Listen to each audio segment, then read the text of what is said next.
Bonjour, aujourd'hui nous célébrons la troisième semaine de l'Avent.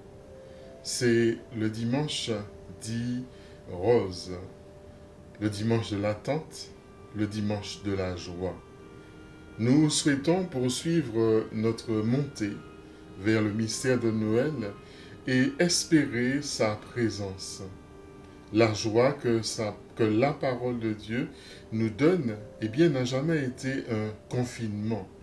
Bien au contraire, elle est contagieuse, elle se propage et elle se propage de manière libre par nos engagements et nos œuvres de lumière. Que la troisième bougie de l'Avent, eh bien, nous garde dans cette joie et aussi dans l'espérance de jours meilleurs.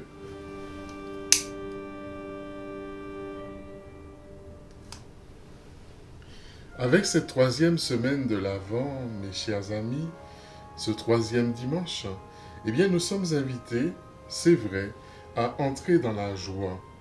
La joie de celui que nous attendons, celui à qui Jean rend témoignage et qui est déjà source de joie dans nos vies. Et en lui, cette bonne nouvelle-là va devenir une vraie réalité. Notre attente progresse. Notre regard et notre cœur se portent maintenant vers la naissance de l'Emmanuel, Dieu avec nous. Et c'est pourquoi ce troisième dimanche est désigné de manière traditionnelle par le premier mot de l'antienne d'ouverture, cette antienne d'ouverture de la messe qui dit « Réjouissez-vous ». C'est-à-dire que tout dans ce dimanche nous parle, mes amis, de la joie.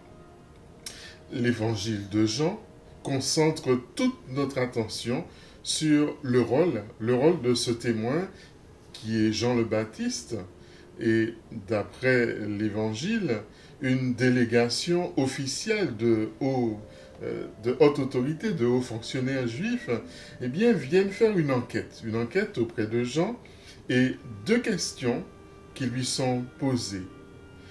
Que dis-tu sur toi-même et pourquoi baptises-tu? Jean, il nous fait part du secret, de ce secret qui l'habite, le secret de sa joie.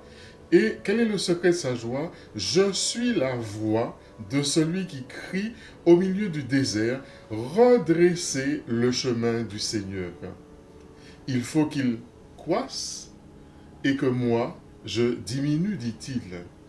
Alors, quel lien, me direz-vous, pouvons-nous faire entre cet évangile et nos propres vies, nos vies appelées à la suite de Jean-Baptiste à devenir à notre tour des témoins, témoins du Christ, et surtout à préparer le chemin du Seigneur? Cela nous demande, comme Jean, d'accepter de vivre dans l'humilité.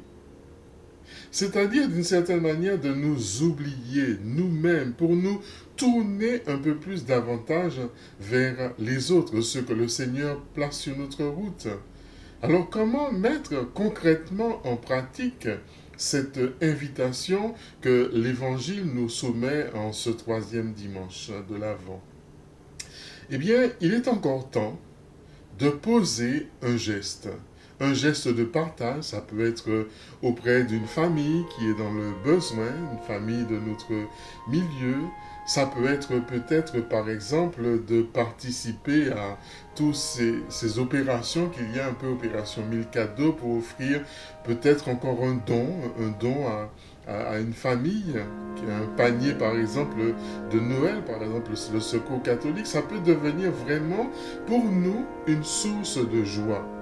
Un autre geste, eh bien, qui peut nous permettre de nous tourner vers les autres, eh bien, peut-être que ça consisterait simplement à exprimer aussi la solidarité que nous pouvons avoir avec nos frères et nos sœurs des pays du Sud en appuyant eh bien, cette approche de Noël qui est faite par la campagne de développement et paix, Caritas France par exemple, qui s'intitule Covid-19, se rétablir ensemble. Tout cela afin d'aider les populations à se relever parce que souvent, eh bien, nous l'avons constaté, la pandémie appauvrit davantage. Le troisième dimanche de l'Avent, eh bien, nous allons accueillir notre objet de notre crèche. Et aujourd'hui, cette fois-ci, je vous propose d'accueillir la mangeoire. La mangeoire, c'est le lieu de l'attente, parce qu'elle est vide actuellement. Traditionnellement, elle est utilisée pour nourrir les animaux avec la paille. Eh bien, c'est là que l'enfant Jésus y sera déposé. Il viendra au milieu de nous, parmi nous, dans cette simplicité, dans cette pauvreté-là. Il sera déposé sur la paille. La paille qui représente comme la paille de fragilité de nos vies.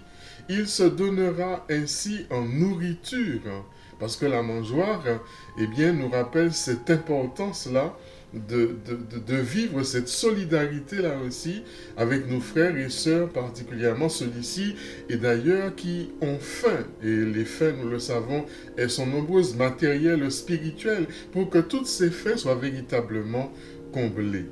Alors, béni sois-tu, Dieu notre Père, pour tous ces biens dont tu as accepté de nous combler.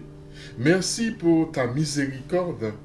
Manifeste encore envers les pauvres notre élan pour que nous puissions entrer, découvrir d'autres gestes de solidarité et dans les familles, toutes les familles qui sont en besoin, que ce soit dans les pays du Nord, que ce soit dans les pays du Sud, et bien que nos cœurs puissent accepter de grandir et d'être illuminés à la lumière de l'Évangile et que notre cœur témoigne de la joie. Amen. À chacun et à chacune de vous, et bien que notre troisième semaine de l'Avent puisse nous entraîner à devenir des témoins de la joie. Bonne semaine.